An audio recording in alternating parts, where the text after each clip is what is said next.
مجھے جس موضوع پر نقشہ کرنے کا موقع ملا ہے وہ ہے پاک فوج کی قربانیاں۔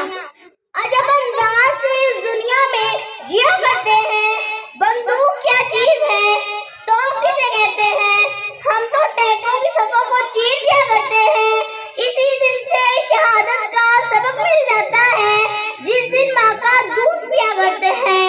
حسن کی تعریف نہیں چاہیے مجھ کو، مجھے اپنے سے زیادہ اس وردی پر مان ہے۔ صدر علی وقار، میں چپ تھی کہ برباد نہ ہو جائے میرے گلشن کا سکون، میں چپ تھی کہ برباد نہ ہو جائے میرے گلشن کا سکون۔ ناداں یہ سمجھ بیٹھے مجھ میں قوت للکار نہیں ہے۔ صدر علی جان، ہر سال پاکستان کی آزادی کا دن مجھے تحریک عرب پلٹنے پر مجبور کر دیتا ہے، اور میں تحریک عرب پلٹ کر دیکھتی ہوں تو کہیں میں سال 1946 میں ہجرت کے دوران جسموں پر خنجر کھولنے والوں مکار کے سامنے سر اٹھاتے نظر آتے، کبھی سر پیڑ میں مکار دشمن کو بھگاتے نظر آتے۔ میرے سرحد پاک کفریہ طاقت کے نشے میں چور بازوں کھانا چاہا تو پاک فوج کے مجاہدوں نے ہر دفعہ نصرت الہی سے اسے خاک میں ملا دیا۔ ہمیں کوئی کیا خاک مارے گا، ہمیں کوئی کیا خاک مارے گا، طلبگار ہوتے ہیں صبح و شام شہادت کے انہیں کیا معلوم۔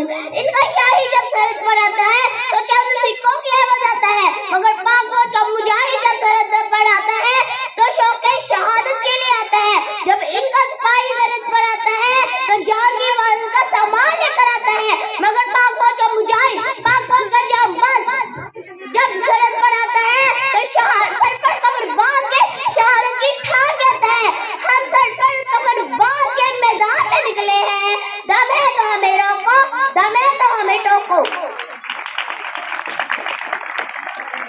جناب علی، پاک فوج کی وجہ سے ہم اپنے گھروں میں آرام سے سوتے ہیں۔ یہ پاک فوج دنیا کی بہترین فوج ہے جس نے ہر میدان میں اپنا لوہو منوایا۔